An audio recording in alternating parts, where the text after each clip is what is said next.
sonde tout en moi. Viens sonder, Seigneur. Viens sonder. Tu es le consommateur.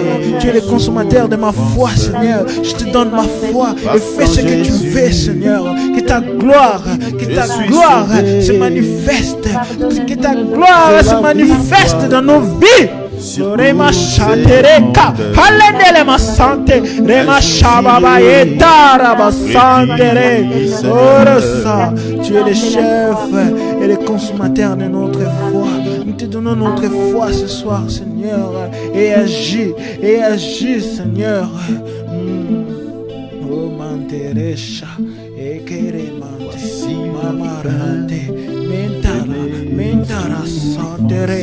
Je m'attends toi, Seigneur, dans toutes les situations. Je m'attends toi dans toutes les situations, car tu es un Dieu puissant, tu es un Dieu sans limite. Tu n'es pas un homme pour mentir. Tu dis éprouver la parole, car la parole de l'Éternel a été éprouvée, et la parole de l'Éternel agit toujours, agit toujours. Oreshama Mantekeresa. Parce qu'en Jésus, sauvé, enlève-nous le doute, enlève-nous la peur, Père, que nous soyons sûrs, que nous avons une confiance ferme à ta parole, Seigneur. Quand tu dis quelque chose, nous croyons comme des enfants.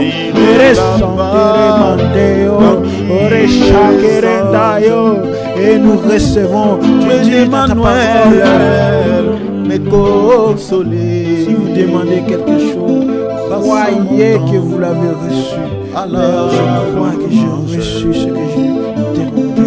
Dire en Jésus, touche un grand merci. Oh, celui qui est malade, Seigneur, qui reçoit Jésus, celui qui est malade, qui reçoit sa guérison, celui, Seigneur, qui manque de la patience, qui reçoit la patience. Oh, par la foi, par la foi. Et reste,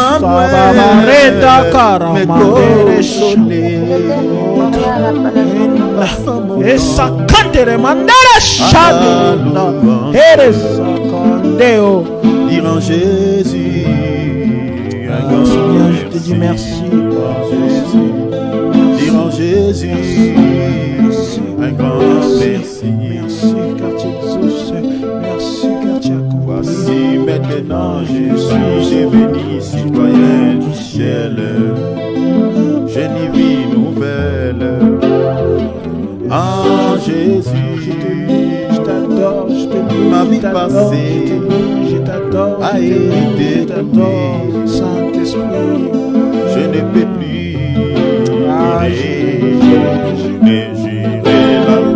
j'irai là-bas parmi les anges et d'Emmanuel me consoler, passant mon temps à la louange. Dire en Jésus un grand merci. Dire en Jésus un grand merci. J'irai là-bas parmi les anges et d'Emmanuel me consoler, passant mon temps à la louange. Dire en Jésus un grand merci. Dire en Jésus, dire en Jésus un grand merci.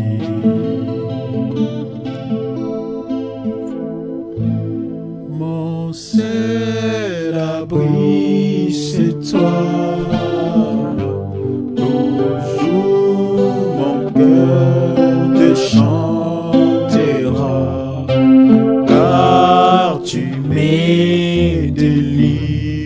Et chaque fois que je perds, je m'appuie sur toi.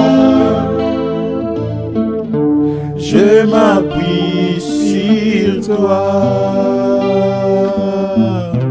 Et dans ma faiblesse,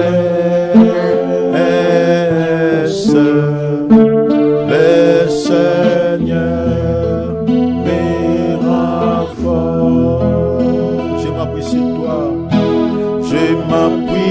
sur toi. Je m'appuie sur toi. Et dans ma faiblesse, le Seigneur me rend fort. Amen, amen. Voilà, nous continuons toujours sur cette même thématique. Vous savez que ce qui est bien, nous parlons sur un même thème plus longtemps, mais à l'intérieur, on ne monopolise pas la parole, on ne s'attelle pas sur une seule chose, mais le Seigneur nous donne quand même pas mal de leçons par rapport à ce que nous sommes en train de partager. Ce qui est bien, le Seigneur nous nourrit, le Seigneur nous édifie, le Seigneur nous réconforte au travers de sa parole. Nous sommes en train de partager sur les 4 clés indispensables pour qu'une prière soit efficace. Je ne cesserai de répéter cela, mes bien-aimés. Le but de ce sujet, désolé, je vais mettre...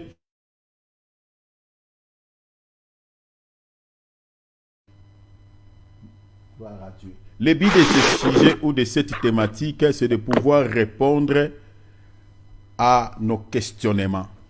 C'est-à-dire, tels que nous sommes là, il y a des enfants de Dieu qui se lamentent, qui se posent énormément de questions par rapport à l'exaucement des prières.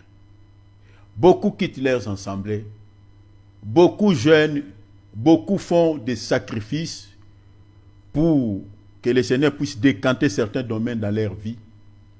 Mais après avoir fait les sacrifices, après avoir peut-être allé chercher la solution ailleurs, la situation est toujours là. Il n'y a rien qui bouge, il n'y a rien qui change. Alors, pour pouvoir répondre à ces questionnements, le Seigneur nous a mis à cœur de pouvoir partager sur cette thématique. Pour pouvoir répondre aux questions des enfants de Dieu. Parce que les miracles, on ne les suit pas, mais c'est les miracles qui vont te suivre. Les miracles, on ne les cherche pas ailleurs, mais c'est les miracles qui doivent t'accompagner. Parce que la Bible dit, voici les miracles qui accompagneront. Donc nous, étant qu'enfants de Dieu, nous ne pouvons pas chercher les miracles, ça et là. Les hommes de Dieu n'ont pas un clé magique pour pouvoir changer nos situations, non. Ce sont des canaux par lesquels le Seigneur passe aussi pour nous faire du bien, pour nous bénir, pour décanter nos situations, via la prière. Mais nous-mêmes aussi, nous pouvons aussi prier le Seigneur, invoquer le nom du Seigneur depuis les lieux de nos demeures, depuis nos maisons, et que le Seigneur aussi puisse pouvoir intervenir, et que le Seigneur puisse aussi nous délivrer. Ce n'est pas seulement pour que tu sois délivré par rapport à cette situation. Il faut que seulement l'homme de Dieu puisse prier pour toi. Non. Il y a des enfants de Dieu qui reçoivent des solutions à leurs problèmes sans passer par les hommes de Dieu. Ils prient pour cette situation. Le Seigneur l'exauce. Mais il faut comprendre maintenant que Dieu est un Dieu de principe. Beaucoup des enfants de Dieu s'inquiètent trop pour leur vie. Se dérangent trop pour leur situation. Ils disent, depuis que je continue à prier, depuis que je continue je demande à Dieu, mais cette situation me fait toujours pleurer. Pourquoi? Si tu n'es pas dans les principes de Dieu, tu continueras toujours à se lamenter et Dieu continuera toujours à te regarder et dire jusqu'à ce que tu auras la connaissance. La Bible dit le peuple périt par faute de quoi? Faute de connaissance. Si ici, tel que nous sommes là connectés dans ce programme, je demande peut-être à tous les enfants de Dieu qui sont connectés là, qui a médité sa Bible aujourd'hui? Vous comprenez? Qui a médité? Tu verras peut-être il y a 1 ou 2, 3 personnes. Les autres n'ont pas eu le temps de méditer. Maintenant, comment on va connaître les règles de Dieu ou les principes divins? Parce que tout est dans la Bible. La Bible est considérée comme un testament selon Hébreux 9 que le Père nous a laissé. Tout ce que nous allons chercher, tout ce que nous en avons besoin, le Père a laissé cette richesse qui, au fait, qui est contenue ou qui sont contenues dans les Écritures. Donc, il faut que toi, tu puisses ouvrir ta Bible, lire les testaments pour pouvoir comprendre ce que le Père a laissé pour toi. Alors, vu le temps court vite, nous sommes en train de parler sur 4 clés. Ces 4 clés te permettront de pouvoir prier et de pouvoir recevoir aussi la réponse de la part du Seigneur. Parce que quand on dit clé, clé c'est pour pouvoir ouvrir et pour pouvoir aussi fermer. Donc ça, ce sont des clés que le Seigneur a mis à notre disposition. Voilà pourquoi on avait évoqué l'écriture de Matthieu chapitre 16, versets 17 à 18. Le Seigneur dit, sur cette pierre, je bâtirai mon église et les portes de séjour des morts ne prévaudront jamais contre elle. Et puis il dit, je te donnerai les clés au pluriel. Donc il y a plusieurs clés. Nous avons touché seulement 4 clés par rapport à ce thème, mais on peut parler aussi des clés par rapport à un autre domaine, un autre sujet. Mais les 4 clés que je suis en train de nous présenter ici, ça ne rate pas. Si vraiment tu utilises ces clés dans la prière, bien aimé, je ne vous mens pas, je vous dis la vérité. Ça ne rate pas. Ce sont des clés puissantes. Ce sont des clés efficaces. Ce sont des clés, quand tu utilises dans la prière, ça n'échoue pas. Ça ne rate pas. Alors, la première clé, on avait touché ici, c'était la justice. Si tu as la justice, tu vis dans une vie de justice. Cette justice-là, dans la prière, c'est une clé qui te donnera la victoire sur tes ennemis, qui va attirer l'existence de ce qui n'existe pas dans ta vie. Parce que la Bible dit quoi? Je donne seulement une écriture, bien que j'avais donné plusieurs écritures. La Bible dit la prière fervente des justes, vous voyez, a une plus grande efficacité. On dit la prière de juste qui est efficace. C'est-à-dire celui qui n'est pas juste, sa prière n'est pas efficace. Et on avait expliqué ici l'injustice, selon Dieu expliquait quoi? En gros, c'est la vie de péché ou la vie d'impureté. Donc il faut regarder parce que chacun doit s'examiner. Parce que c'est pour cela que j'avais mis le thème, l'examination, c'est-à-dire s'examiner, faire un bilan, la rétrospective par rapport à ta vie chrétienne.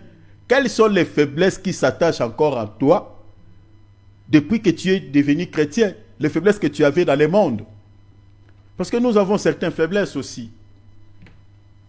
Et ces faiblesses-là, c'est ça. Cela ne dit pas que Dieu ne veut pas nous exaucer. Mais il faut comprendre que le Père, notre Papa à nous, il est flegmatique devant les péchés. Il est fragile devant les péchés. Il ne supporte pas. Il a dit dans Isaïe 59, il dit, voici ma main n'est pas courte pour sauver. Mais ce sont vos péchés, ce sont vos crimes qui mettent une... Vous voyez? Donc c'est-à-dire, les péchés nous séparent directement. Dieu veut s'approcher de nous, mais il y a un obstacle. Donc si on vit dans l'injustice, cela va présenter tout un obstacle dans la prière, toute une barrière. Dieu est là. Mais il y a quelque chose qui empêche. Voilà pourquoi il y a de l'intérêt de pouvoir mener une vie de justice. La vie de justice, c'est-à-dire c'est une vie de sainteté, c'est une vie de sanctification. Vous voyez, cette vie de la crainte de nom du Seigneur te permettra dans la prière, quand tu prieras, que ta prière soit efficace et que quand tu libères une parole dans la prière, s'il y a quelqu'un qui est à l'origine de ta situation, de ta souffrance, il peut même mourir. Je vous avais témoigné ici. La maman qui était venue frapper ma fenêtre, Et je sais la vie que à l'époque, j'étais intercesseur. J'ai échoué même au 4e des humanités parce que j'aimais tellement Dieu. J'étais tellement zélé. Je pouvais aller dormir en permanence. J'avais cette soif-là, comme pas possible. Donc, tout mon temps, pendant que certains jeunes se laissaient traîner dans des... Moi, j'étais dans la présence de Dieu. Et quand je priais cette nuit-là, ça créait des dégâts. La maman qui... moi, j'ai dit, mais moi, j'étais touché. Qu'est-ce que moi, je t'ai fait? Moi, j'ai prié seulement. Cher enfant de Dieu, il y a de l'intérêt de pouvoir marcher dans une vie de sainteté, dans une vie de sanctification. Tu ne perdras rien. Mais au contraire, dans la prière, tu auras la victoire sur tes ennemis, tu auras le succès, tu auras la réussite. Ça, c'était la première clé qu'on avait vue ici. La deuxième clé, c'était la foi. Donc aujourd'hui, nous allons continuer avec la foi. C'était la foi. La Bible dit dans le livre, l'épître de Jean, l'épître Jean, je crois, Jean chapitre 5, verset 14, frère David, tu peux relire ça pour les bien-aimés. Jean chapitre 5, je crois, verset 14, verset 4, pardon. Je ne sais pas, 14 ou 4. Voilà. La Bible dit, parce que tout ce qui est né de Dieu, c'est 4 ou 14. Jean chapitre 5. 5. Verset 14. Verset 14. Sois rapide, mon frère, pour le temps. Allez-y, mon frère. Non, c'est marqué. Depuis Jésus les trouva dans les temples. Non, ça c'est 4. 4 ou 14. Non, 5. 5, verset combien? 14. Lis 4. Mais celui qui boira de l'eau... Non, c'est pas ça. C'est pas ça. Alors, moi, je lis ici. La Bible dit, parce que ce qui est né de Dieu triomphe du monde. Et la Bible dit quoi? Il triomphe du monde. Hein? La Bible dit, la victoire qui triomphe du monde, c'est notre foi. C'est 1 Jean, chapitre 5. Moi, j'avais dit comme quoi? Jean? Désolé, mon frère. Donc, la victoire qui triomphe du monde, c'est notre foi. Mais pourquoi la Bible dit que nous devons triompher le monde? Nous avons besoin d'obtenir la victoire sur ce monde. Mais qu'est-ce que le monde nous a fait pour pouvoir obtenir la victoire sur ce monde? Donc, vous comprenez déjà, on ne peut pas, je vous avais dit hier qu'on ne peut pas parler de la victoire sans combat. Celui qui est victorieux, c'est qu'il a combattu. Donc vous comprenez que quand on dit la victoire, on nous parle de la victoire sur le monde. Donc c'est que dans ce monde, nous avons des combats. Les combats que nous avons dans ce monde, quels sont ces combats? Ce sont tous les problèmes que vous connaissez dans ce monde que nous avons. La maladie, la pauvreté, et voilà, des attaques démoniaques, oppression satanique, des possessions démoniaques, les liens familiaux, les réclamations, les condamnations, la source. Tous ces problèmes que l'ennemi nous impose, c'est dans le monde. Donc nous avons un combat permanent dans ce monde. Mais le Seigneur a mis à notre disposition une clé qui peut nous donner la victoire face à tous les combats que nous pouvons livrer dans ce monde. La clé là, la Bible dit quoi? C'est la foi. La victoire qui triomphe du monde, c'est notre foi. Donc c'est-à-dire celui qui a la foi, peu importe les combats que le diable va livrer contre lui, il aura toujours la victoire. Ça peut être une maladie incurable. Ça peut être le cancer, ça peut être le sida, ça peut être le coronavirus. Moi, j'ai vaincu le coronavirus ici. Je me rappelle, mon bien-aimé qui avait attrapé cela, c'est lui qui m'avait transmis cela. Parce que lui, il touchait un peu ça et là, mon bien-aimé fini. Alors, il m'a contaminé. Lui, il tremblait, tout ça. Il dit, aïe. Vu les informations, vu les médias avaient tellement médiatisé ces problématiques, les gens avaient tellement peur, On nous montrait des images, toutes ces images. Bon, d'autres images étaient vraies, mais certaines images étaient fausses, où les gens étaient décédés au coronavirus. Il y avait des cercueils, voilà, surtout l'Italie, ici, n'en parlons pas. Et ça, quand quelqu'un touche à il dit, Seigneur, donc mes jours sont arrivés. Il commence déjà à préparer son cœur. Il dit, je vais partir bientôt. Je dis, mon frère, n'écris rien. Tu n'as pas encore fini ta mission. Et là, il y avait les nez coulés tellement.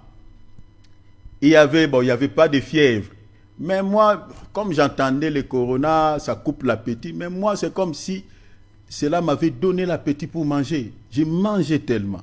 J'ai dit à mon frère, il faut manger. Par la prière, quelques gingembre et un peu de Vicks, et puis c'était parti.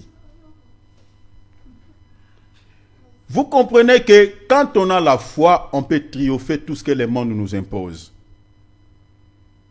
La foi. La Bible ne ment pas. La victoire qui triomphe du monde, c'est notre foi. Mais j'avais parlé de 3 types de foi que nous retrouvons dans la Bible. Parce qu'il y en a 3. On avait parlé de la foi comme état don spirituel. Selon 1 Corinthiens chapitre 12, à partir du verset 7 jusqu'au verset 11. On nous présente la foi comme don. On avait dit tantôt que cette foi, c'est une foi spéciale. Où Dieu a donné, a distribué à une catégorie spécifique de gens dans ce monde. Parce qu'il n'a pas donné cela à tout le monde, selon son bon vouloir. Cette foi-là n'a pas besoin d'être arrosée. Donc, c'est une capacité surnaturelle. Vous voyez? Une capacité surnaturelle que Dieu a donnée aux gens. Alors, j'avais donné quelques détails par rapport à ça. Nous avons encore la foi comme parole, comme évangile.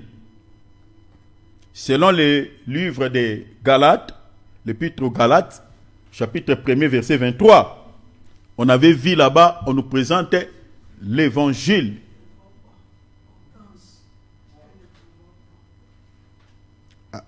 Ma sœur Octance ne me voit pas. Ah, ma sœur Octance, tu peux juste fermer, hein, tu te déconnectes et puis tu fais comme ma sœur Bernadette. Je ne sais pas, mais c'est comme s'il y a un souci. Babette aussi, je crois, il y a un... Babette, ça va, c'est résolu? Ah, Babette, c'est résolu. Donc, ma sœur Octance, tu peux sortir, hein, et puis tu te reconnectes. Fais comme Babette avait fait. Parce que Babette, le problème est résolu. Fais comme elle, s'il te plaît. Voilà, tu te déconnectes et puis... Ah, d'accord, ok. Ah, d'accord, ok. Ah, d'accord. Maman, elle est un peu à côté, tu ne peux pas la voir. Voilà. Ok. D'accord. Donc, vous voyez que la foi comme fruit et comme parole, nous avons vu que cette foi, c'est l'évangile que nous écoutons, c'est le fondement des apôtres. C'est ça la foi comme parole. Et nous avions encore vu que nous avons vu encore que le fruit, la foi aussi comme fruit, selon l'épître aux Galates, chapitre 5, verset 22, on nous explique, on nous parlait de la foi comme fruit. Nous avons dit par rapport à cela que la foi comme fruit, c'est une foi que le Seigneur nous donne dès l'instant où nous avons reçu Jésus dans nos vies comme Seigneur et Sauveur. Le Seigneur nous donne directement cette foi par rapport à quelle écriture? Par rapport à Marc chapitre 16, verset 16 jusqu'au verset 17. La Bible dit, allez prêcher la bonne nouvelle. Celui qui croira, vous voyez? Donc c'est-à-dire quand la bonne nouvelle est prêchée, c'est la foi. Maintenant, celui qui reçoit cette foi, vous comprenez? La Bible dit, sera sauvé. Donc une fois qu'on reçoit la parole dans son cœur, cette parole-là va donner naissance à cette foi que nous expliquons, foi comme fruit. Mais foi comme fruit, c'est une foi qui croisse, qui grandisse, qui se développe. Et elle se développe quand on écoute la parole. C'est différent de la foi comme don. La foi comme don n'a pas besoin de se grandir. Cette foi, elle est costaud, telle que Dieu l'a donnée à la personne. Vous comprenez? Mais la foi comme... C'est pour cela que vous allez voir, regardez. Dans 1 Corinthiens chapitre 12, verset 7, on nous parlait des dons des miracles. On nous parle aussi des dons de guérison. Mais si vous lisez dans Marc 16, 17, la Bible dit quoi? Voici les miracles qui accompagneront ceux qui auront cru. Dans les miracles de l'évangile, de cet évangile de Marc chapitre 17, Marc chapitre 16, verset 17, et les miracles dont on parle dans 1 Corinthiens 12, se diffèrent au fait au niveau des dons. Les miracles dont la Bible parle dans Marc 16, 17, ces miracles-là peuvent accompagner tous les chrétiens qui ont la foi comme un fruit. Elle peut marcher, tout comme elle ne peut pas aussi marcher. Donc, c'est-à-dire, en fait, ce miracle-là n'est pas permanent.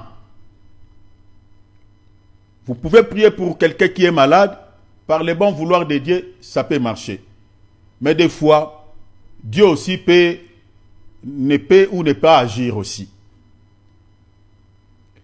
Mais celui qui a reçu les dons de la foi, s'il veut prier pour quelqu'un qui est malade, en tout cas ça marche toujours. Il peut prier même pour quelqu'un qui est païen, qui ne connaît pas Dieu. Là, ça marchera. Il peut faire une déclaration. Il dit, comme j'ai parlé avec mes frères hier quand on partait, on faisait notre voyage, il peut libérer une parole, il dit, bon, là nous avons rien à manger. Nous sommes quelle heure? 12 heures. À 12h05, cette maison sera remplie de la nourriture. Ça peut être une folie pour les gens qui l'entendent. Ils disent, mais frère, on n'a même pas un verre du riz. Toi, tu dis que la maison sera remplie de la nourriture. Mais ces gens-là sont souvent comme ça. Et vous allez voir, à 12h02, les gens commencent à entrer des sacs de la nourriture.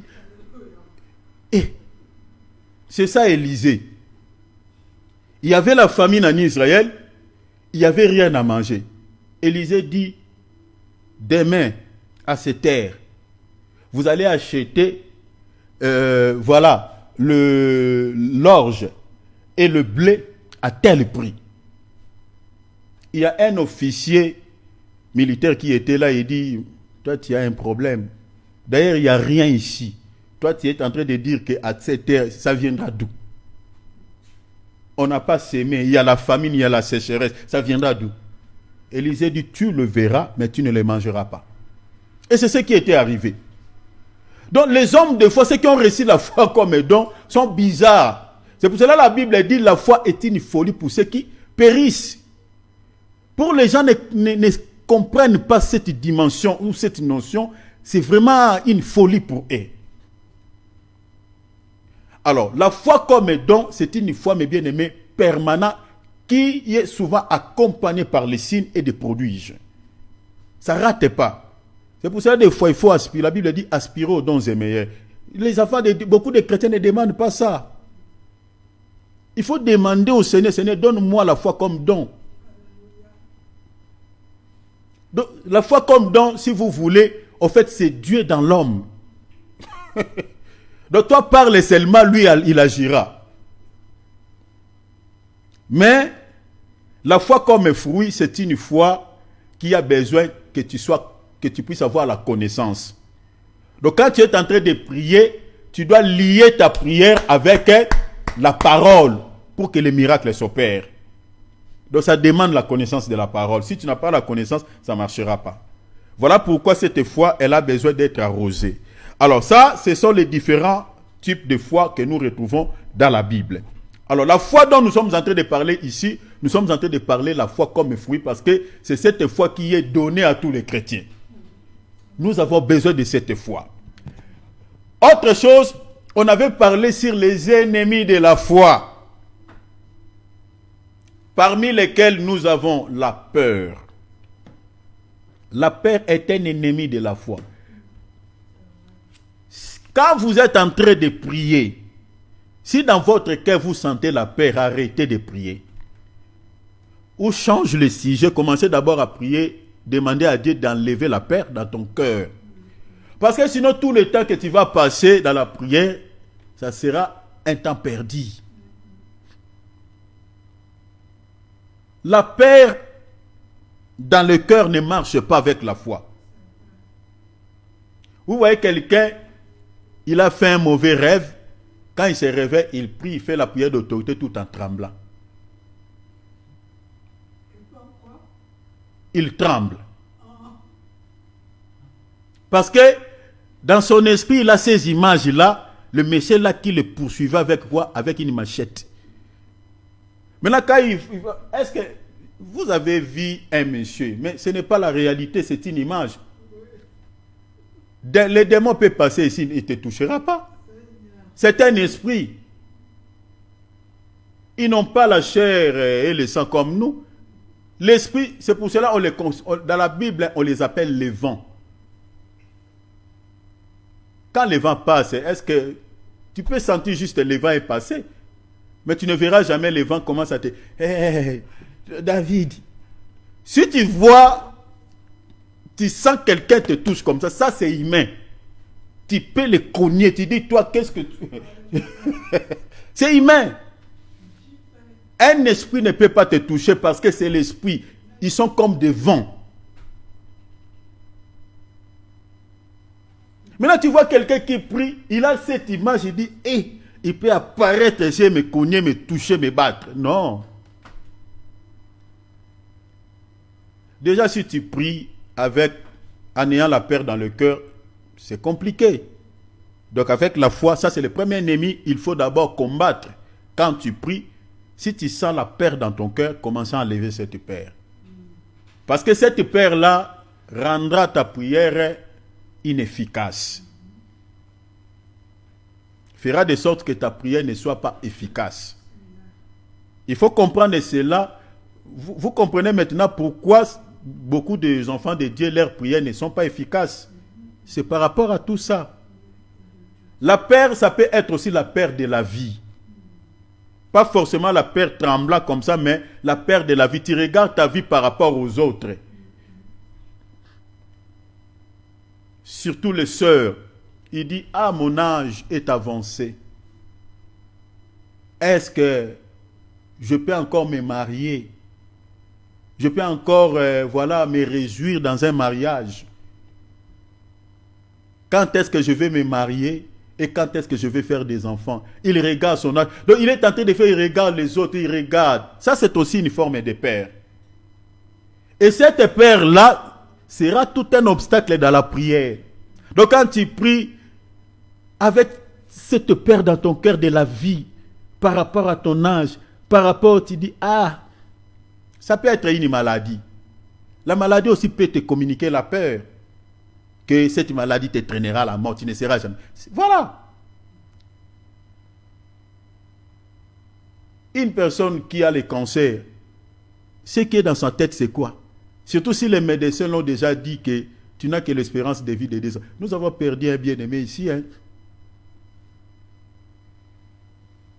Il était là, bon, bien qu'il y avait le souci, mais ce que les médecins l'avaient dit, c'est ça ce qui, moi, personnellement, ça c'est par rapport à mon point de vue. Ce que les médecins l'avaient dit, c'est ça ce qui a traîné ces bien-aimés vite à la mort. Parce que ça, je me rappelle quand j'étais allé à l'hôpital le voir, ici en France, avant de prier pour lui, je l'avais d'abord exhorté. Mais pendant que je l'exhortais, tout ce qu'il me disait, c'est ce que les médecins l'avaient dit. Il dit, mais Thierry, ils m'ont dit... Je n'ai pas... Ça lui travaille. Il plairait. Ça me choque. Moi, c'est pour cela, s'il y a des gens vraiment qui se lèvent contre les médecins, c'est moi. Hein. Moi, j'aime pas leur déclaration là. Ils nous font du bien, voilà, ils nous soignent et tout ça, c'est bien. Mais ce qu'ils disent aux gens, des fois, moi, ça ne m'arrange pas.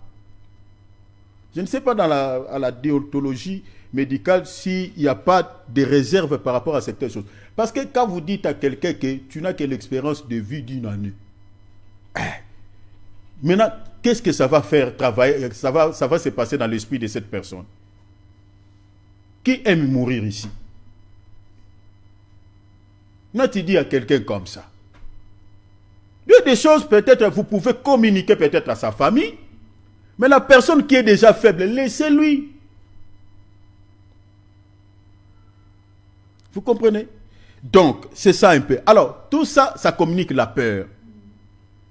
Une personne qui est malade, surtout si la maladie est incurable, tout ça, ça peut engendrer la peur. Alors, c'est un ennemi. Si tu es enfant de Dieu, avant de prier, il faut enlever tout ça. Enlever la peur dans ton cœur. On avait parlé aussi du deuxième ennemi de la foi, c'est le doute. Le doute. Il y a certaines personnes, ils le prient, mais ils doutent dans son cœur. Il n'est pas vraiment sûr. Peut-être que c'est l'homme de Dieu qui prie pour lui, mais il ne croit pas à sa prière. Il est tenté de regarder l'homme de Dieu par sa morphologie. Il regarde, voilà. Je ne sais pas. Il y a certaines personnes qui réfléchissent des choses un peu bizarres. Donc, il ne croit pas à la prière de l'homme de Dieu, pour des raisons que lui-même il sait. Parce que beaucoup croient aux prières de certains hommes de Dieu, peut-être par l'apparence. Quand ils voient, il est habillé, voilà, d'un toge, voilà, il a les tiers sur la tête, il a un peu de choses. Ah là, quand il voit, il dit, voilà, ça c'est vraiment un féticheur de Jésus. Donc quand il va prier ici, ça va marcher. Peut-être vous vous trompez. Si tu as des doutes dans ton cœur, même pour toi-même, quand tu fais de la prière, si tu ne crois pas, tu doutes, arrête de prier. Demande à Dieu, enlève d'abord ces doutes dans mon cœur. C'est un ennemi de la foi. Tout ça, ça fait que quand tu pries, ta prière sera inefficace. Troisième ennemi de la foi, on avait parlé de l'incrédulité. L'incrédulité, mes bien-aimés, vient de Satan. 2 Corinthiens 4:4. Ça vient de lui. Ce n'est pas en vain, vous voyez, Jésus s'énervait contre ses apôtres. Il dit, jusqu'à quand vous supporterai-je? Il dit, mais comment n'avons-nous pas pu chasser ces démons? Il dit, mais à cause de votre incrédulité. Mais si vous avez la foi comme un grain de sénévé, tu dirais à cette montagne, la montagne dont il parlait, c'était l'esprit là. Je vous avais donné l'exemple de quelqu'un qui était souffrant ici, qui avait les problèmes des reins. Donc, son seul espoir, c'était Jésus. Je disais à ses bien-aimés, crois à Jésus et puis tu seras sauvé. Il a refusé. Il dit, moi je croirai quand s'il me guérit. Et on a fait avec mon bien-aimé Cyril une prière de complaisance. Et puis, moi je savais que ça ne marchera pas, mais bon. Prions quand même, peut-être Dieu est souverain, il peut faire. On a prié. Mais je savais que ça ne marchera pas. Parce qu'il n'a pas crié. Beaucoup de gens ne sont pas délivrés, ne sont pas guéris de leur situation parce qu'ils sont incrédules. Vous voyez? L'incrédulité d'abord c'est quoi?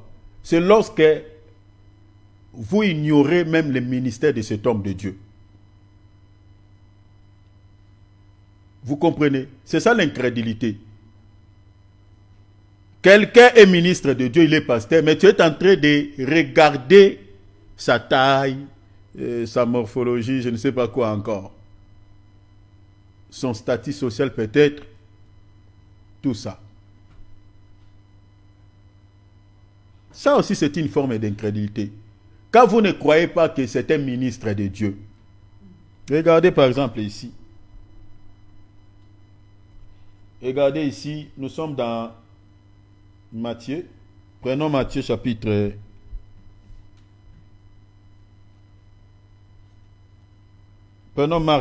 6, verset 4. Mon frère David, allez-y rapidement, mon bien-aimé, s'il te plaît. Marc chapitre 6, verset 4 à 5. Jusqu'au verset 6. Regardez.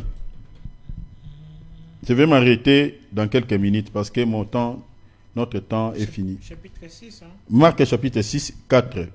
Lis jusqu'au verset 6. Mais Jésus leur dit, un prophète n'est méprisé que dans sa vous voyez patrie. ici, donc ils étaient en train, c'est-à-dire les mépris. Il y a d'autres personnes qui méprisent les ministres de Dieu. Surtout dans nos familles, on nous méprise trop. Hein. Dans nos familles biologiques, je parle de nos familles biologiques. Hein. Tu es serviteur de Dieu, mais on ne croit pas en toi. On te méprise. Voilà pourquoi ils sont toujours malheureux des fois. Parce qu'ils ne croient pas que tu es serviteur de Dieu, tu es ministre de Dieu. Ils ne croient pas en toi. Mais regardez ici. Continuez mon frère. Par ses parents. On dit par sa patrie d'abord, sa patrie. On dit par ses parents. Dans d'autres traditions, on dit par sa famille. Continuez mon frère. Et dans sa maison. Dans sa maison. C'est-à-dire, ça peut être sa femme et ses enfants. Combien des enfants de serviteurs de Dieu qui ont une vie impure? Combien? Je connais pas mal de serviteurs de Dieu comme ça. Ils prêchent la parole, mais ils ont des enfants. Des enfants plus que des païens. Pourquoi? Parce qu'ils ne croient pas à leur papa. Ils ne croient pas. Continuez mon frère. Il ne put faire là aucun miracle. Voyez, cela ne l'a pas permis de pouvoir réaliser les miracles dans sa ville natale. C'était à Nazareth. Continuez mon frère. Si ce n'est qu'il posa les mains à quelqu'un malade. Vous voyez, il a choisi quelques personnes qui étaient malades, soit guéries. Et puis, continuez. Et il s'étonnait de leur incrédulité. Voyez? Donc Jésus s'étonne. Si lui pouvait s'étonner, nous maintenant. Il s'étonnait de leur incrédulité. L'incrédulité ici, c'était quoi? Parce qu'il les méprisait. Il ne croyait pas qu'il est prophète, il est le Messie. Quand vous ne croyez pas au ministère d'un serviteur de Dieu, c'est une forme d'incrédulité. Quand vous méprisez un serviteur, il peut être impétu. Mais si Dieu l'a appelé, Dieu l'a donné le ministère, il faut croire en lui. Si vous ne croyez pas, le Dieu qu'il sert ne vous bénira pas. Ici, Jésus n'a pas pu faire autant de miracles à cause de quoi? À cause de l'incrédulité. Jésus aujourd'hui, il est avec nous sur le plan spirituel. Si vous méprisez son serviteur, cette incrédulité-là, Jésus n'agira pas. Vous comprenez cela? Donc, ça c'est aussi une forme d'incrédulité. L'incrédulité peut aller dans tous les sens.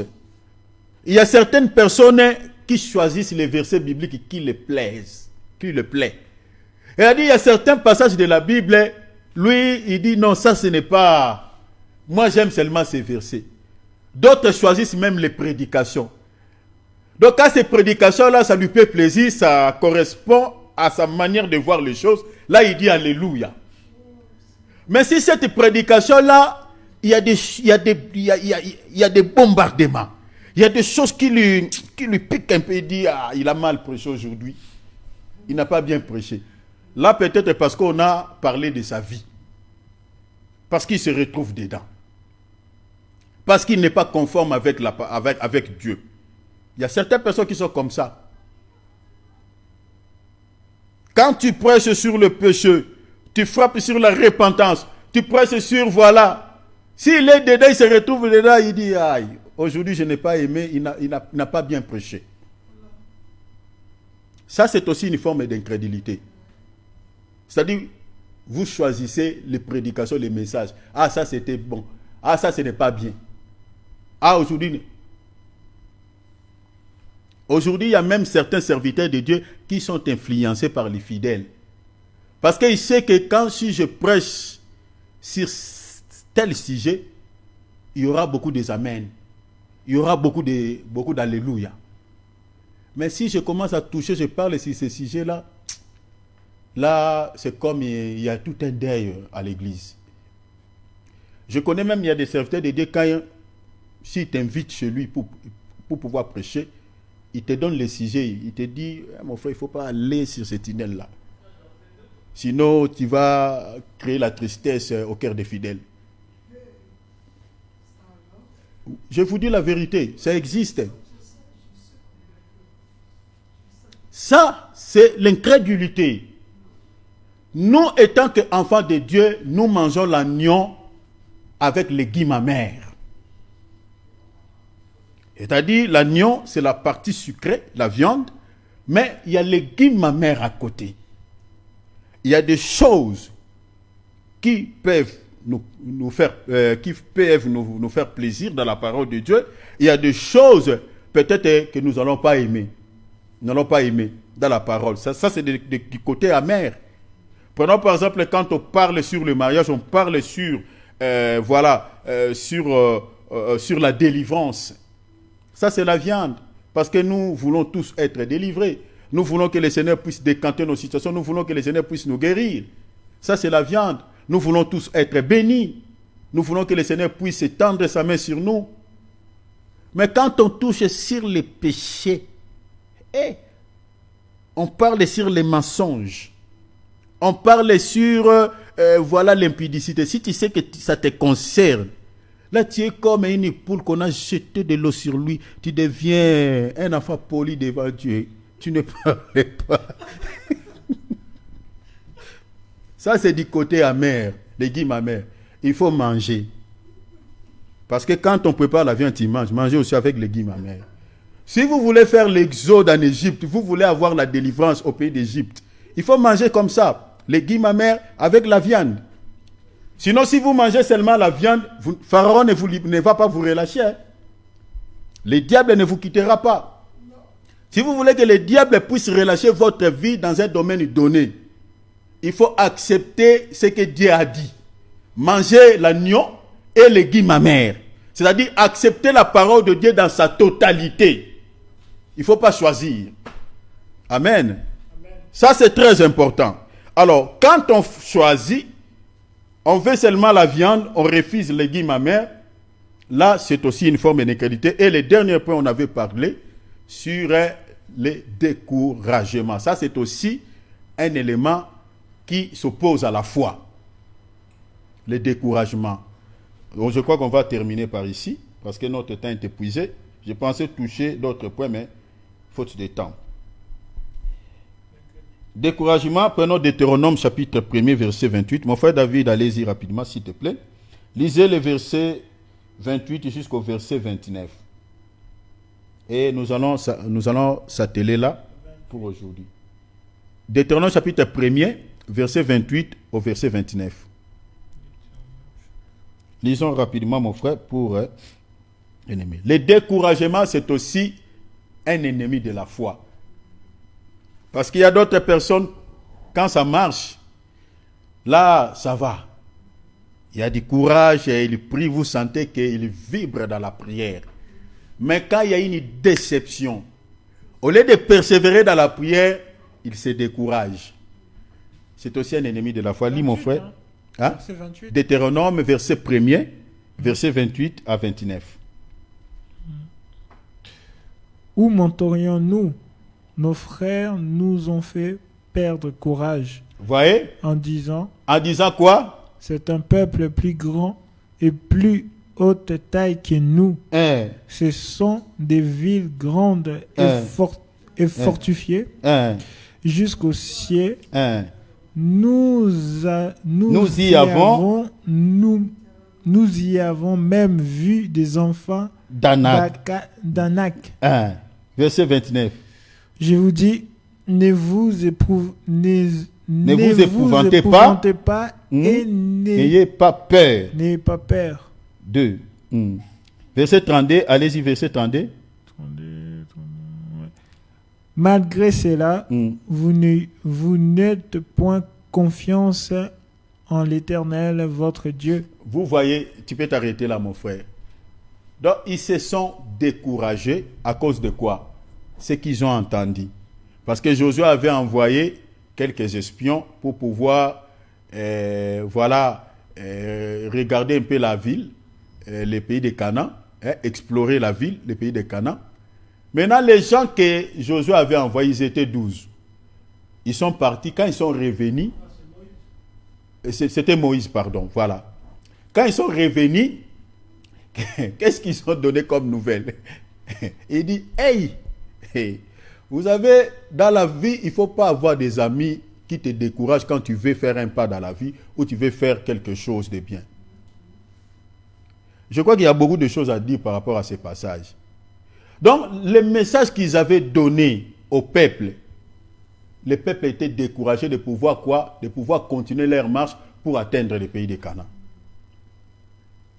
Il dit, vous savez, surtout il y a des gens qui savent parler pour décourager les gens. Il dit, les sont tombés. Nous sommes allés là-bas. Nous avons trouvé des géants, des fils d'Anak. Nous, si vous lisez d'autres textes, on dit, nous nous sommes considérés comme des fourmis devant eux. Comment les peuples ne pouvaient pas se décourager? Il dit, nous sommes comme des fourmis devant eux.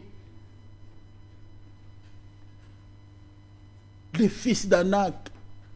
Et Josué dit quoi? Moïse dit quoi? Nous allons monter. Il dit, moi je ne monterai pas. Si vous voulez partir, partez. Hein. Moi avec ma femme et mes enfants, j'ai déjà dit à ma femme, j'ai dit à mes enfants, on n'ira pas là-bas. Nous allons mourir ici en désert. Les peuples ont perdu le courage, se sont découragés. Mais il y avait des hommes qui n'avaient pas perdu le courage. C'était Caleb et Josué. Il dit, peu importe, il y a les fils d'Anak, l'Éternel est avec nous. Vous savez, il faut être comme Josué et Caleb. Quand tout le monde se décourage, sois comme Josué et Caleb, garde la foi. L'Éternel, si tu sais que Dieu est avec toi, continue à garder la foi. Même si tu vois que cette situation te dit que c'est fini, ne perds pas le courage. À moins que le Seigneur t'a quitté. Mais si tu sais que le Seigneur est avec toi, ne perds pas le courage. Oui, il y a des situations, il y a des circonstances, des complications que nous allons, que l'ennemi va peut-être nous imposer, qui pourront peut-être nous décourager. Mais si nous savons que Dieu est avec nous, ne perdons pas le courage. Continuons à prier, continuons à jeûner, continuons à chercher Dieu. Parce que le découragement est ennemi de la foi. Vous allez voir ici, on dit, dans le verset 32, Josué est en train de dire, Moïse est en train de dire, nous sommes confiants, nous avons fait confiance à l'Éternel. Je vous expliquerai aussi la foi dans certaines dimensions, je crois, mercredi, que la foi, je vous parlerai de la foi comme confiance aussi. Et ils ont continué à garder confiance à Dieu, à faire confiance à l'Éternel. Mais les autres là, peu importe les situations ou les circonstances que tu peux traverser dans la vie, continuez toujours à faire confiance à Dieu. Parce que la confiance est aussi la foi, j'expliquerai ça mercredi. Si vous lisez les textes, vous continuez, vous allez voir que toutes ces personnes-là qui n'avaient pas fait confiance à Dieu, qui avaient perdu la foi, tous étaient restés dans le désert. Comme ils souhaitaient. Tous ces gens-là étaient restés dans le désert. Si vous ne faites pas confiance à Dieu, vous ne gardez pas la foi, tu perds le courage. Face à la situation auquel tu traverses, c'est toi qui perdras. Mais si tu gardes la foi, tu ne perdras rien. C'est pour ça que j'avais dit au début de ces messages que la foi n'a jamais eu de perte. Que le Seigneur nous fasse grâce. Nous allons continuer mercredi par la grâce de Dieu, nous allons toucher d'autres points. Donc pour aujourd'hui, on met un point virgule sur les ennemis de la foi. Retenez cela. Le premier ennemi de la foi, la peur. Deuxième ennemi, le doute. Troisième ennemi, l'incrédulité. Quatrième ennemi, c'est le découragement. Il faut que ces 4 ennemis de la foi soient extirpés de nos vies. Vous voyez? Pour que nos prières soient efficaces devant le Seigneur. Je ne sais pas si le Seigneur t'a parlé par rapport à ces ennemis. Peut-être c'est la peur de la vie, la peur de cette situation, de cette maladie. Peut-être tu doutes, tu dis, est-ce que ce qu'on me dit, ce qu'il prêche, est-ce que moi je peux vivre encore le miracle de Dieu par rapport à cette situation, par rapport à ces domaines? S'il y a tout ça, s'il y a l'incrédulité, si tu te décourages, pendant que les autres sont en train de jeûner, font des disciplines, toi tu dis, je jeûnais plusieurs fois, il n'y a aucun changement, je continuerai à jeûner jusqu'à quand? C'est le découragement. Tu peux aussi demander à Dieu, Seigneur, enlève tout ça dans mon esprit. Seigneur, donne-moi la force, donne-moi la foi, donne-moi encore la confiance. Prions le Seigneur au nom de Jésus. Alléluia. Père, je te prie, notre Dieu. Tu nous as parlé, le roi des gloires. Seigneur, nous avons compris que, Seigneur, sans la foi, ouvrons nos micros, chers enfants de Dieu. Ouvrons nos micros, prions. Ouvrons nos micros, WhatsApp, Zoom. Alléluia. Demandons l'aide de Dieu. Alléluia. Seigneur, enlève la peur de nos cœurs. Enlève, Seigneur, le doute. Enlève, Seigneur, toutes ces choses. Enlève, Seigneur, le découragement. Oh, Seigneur. Enlève mon découragement, Seigneur. Au nom de Jésus-Christ. Seigneur, que tous ces ennemis de la foi, Seigneur, soient extirpés. Soient, Seigneur, éradiqués de nos cœurs. Soient enlevés de nos esprits.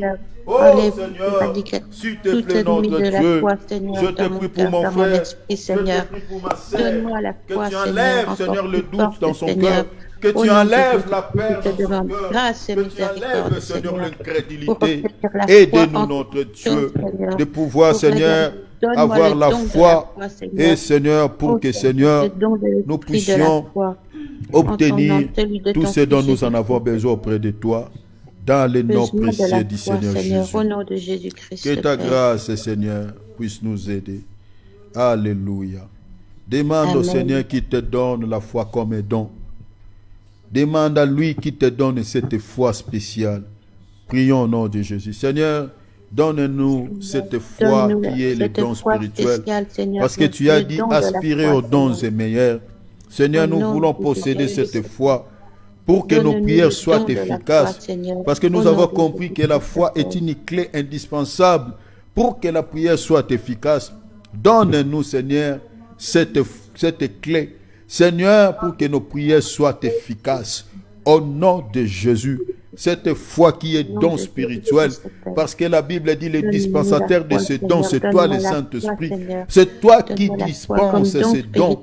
Donne à mes frères, à mes sœurs, au nom de Jésus, la foi comme un don, la foi qui a la capacité de transporter des montagnes, la foi qui a la capacité de briser les obstacles, la foi qui peut réaliser des choses inimaginables, au nom de Jésus.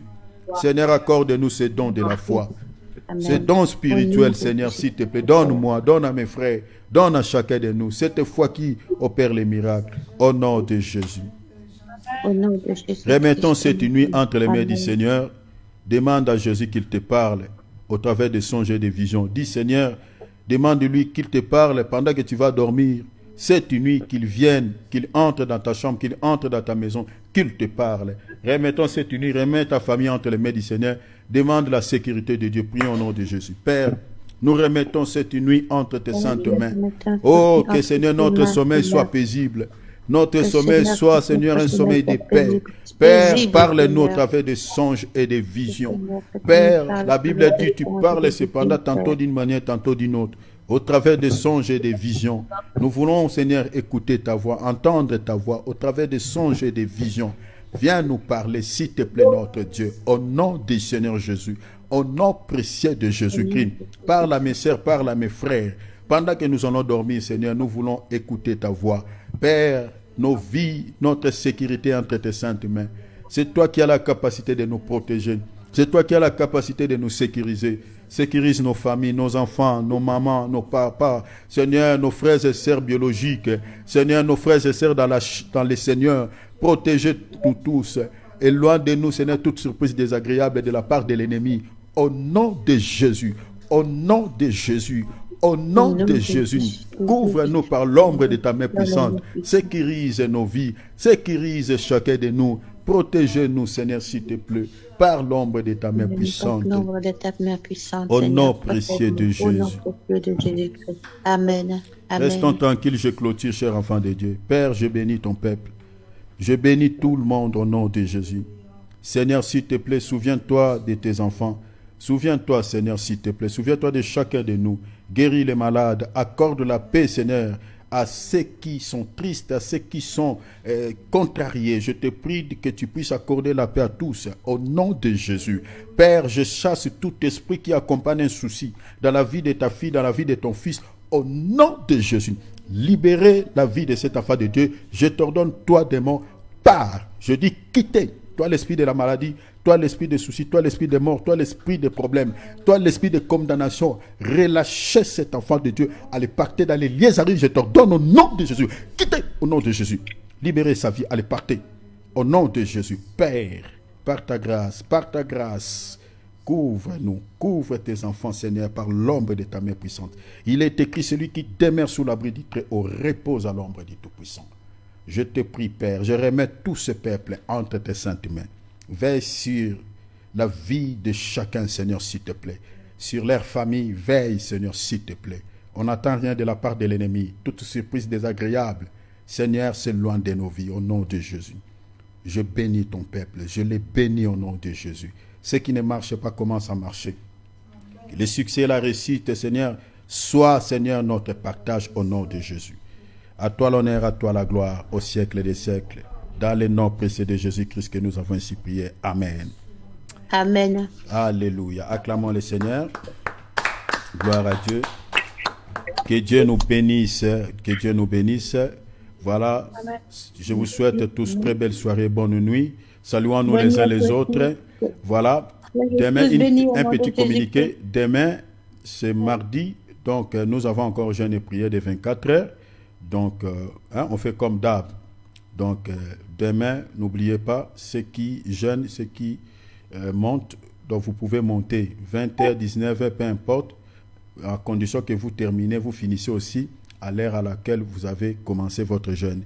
Donc, demain encore, il y a un jeûne de 24 heures. Que Dieu nous bénisse. Je vous salue tous, mes frères et sœurs, dans le nom de Jésus. Ma mère, maman Babette, maman Nicole, l'homme de Dieu Alex, mon frère Patrick, ma sœur, merci beaucoup Patrick, merci beaucoup mon frère Patrick.